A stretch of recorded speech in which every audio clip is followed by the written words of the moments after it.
School কর্তৃপক্ষ হিসেবে আমাদের সবাই সে দায়িত্ব রয়েছে বা আমরা কেউ সেটাকে এড়াতে পারি না।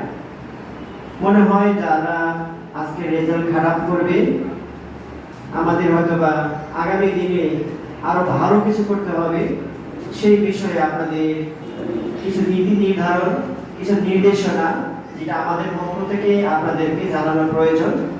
আমি বিশ্বাস করি আমাদের পরবর্তী বক্তাগণ, শ্রদ্ধেয় প্রিন্সিপাল এখানে রয়েছেন, শ্রেণী শিক্ষকগণ, আমরা সবাই চেষ্টা করব আপনাদের সেই বিষয়গুলো অবগত করার জন্য, এবং আপনাদের পক্ষ থেকেও কিছু বলার সুযোগ থাকবে। আমি বিশ্বাস করি আমাদের সবার সম্মিলিত প্রচেষ্টার মধ্যে আমাদের সন্তানদের আগামী ভবিষ্যৎ এবং নির্দেশনা সবকিছুই আমরা সুন্দরভাবে করতে পারব।